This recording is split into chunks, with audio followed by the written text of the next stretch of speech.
കുഞ്ഞുങ്ങളെ, നിങ്ങളുടെ ജീവിതത്തിലെ ഏറ്റവും മനോഹരമായ ദിവസമാണ് ദിവ്യ കുർബാന സ്വീകരണം. അതിലേറ്റവും പ്രധാനപ്പെട്ട ഒന്നാണ് കുമ്പസാരം. നിങ്ങൾ പെൻസിൽ കൊണ്ട് എഴുതി തെറ്റിപ്പോകുമ്പോൾ ഇറേസർ കൊണ്ട് വെളുപ്പിക്കാറില്ലേ? അതുപോലെ തന്നെ നിങ്ങളുടെ തെറ്റുകൾ കൊണ്ട് നിറം മങ്ങിയ നിങ്ങളുടെ ആത്മാവിൻ്റെ തെറ്റുകളെല്ലാം മായ്ച്ച് പരിശുദ്ധവും തിളക്കവും ഉള്ളതാക്കുന്നതാണ് കുമ്പസാരം. സിസ്റ്ററെ, എനിക്ക് ചെറിയ പാപങ്ങളേ ഉള്ളൂ സിസ്റ്റർ.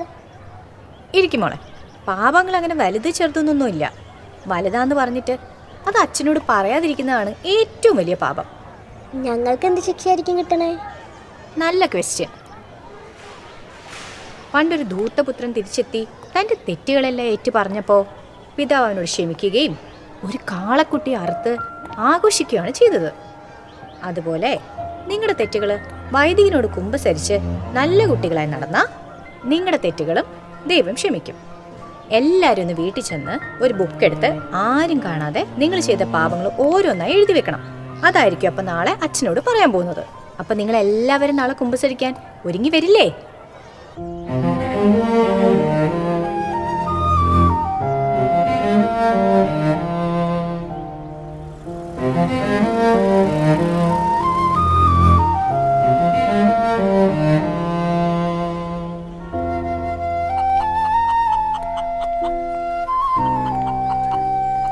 ക്ലാസ് കഴിഞ്ഞോടാ മോനെ?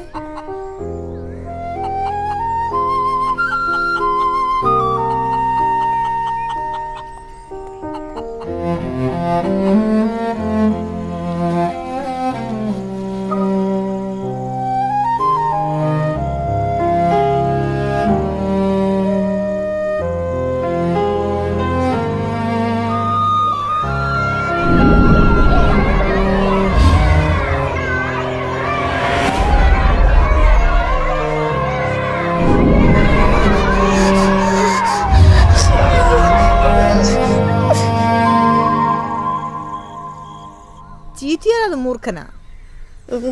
രോമ എണീറ്റിരിക്കുന്നുണ്ടില്ലേ? അതിനിയും വരും.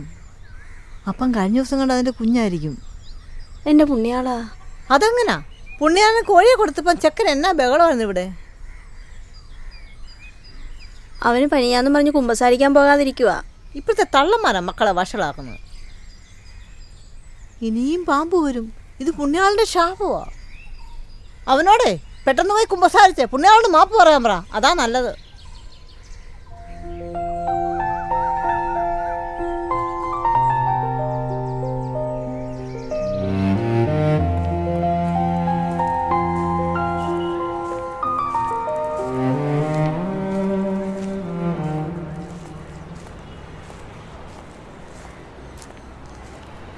നീ എന്താ ലേറ്റായേ?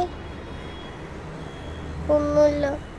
നീ കുമ്പസാരിക്കുമ്പോൾ എല്ലാ പാപങ്ങളും പറയണോട്ടാ. എല്ലാ പാപവും പറഞ്ഞാൽ നമുക്ക് ശിക്ഷ കിട്ടൂലേ?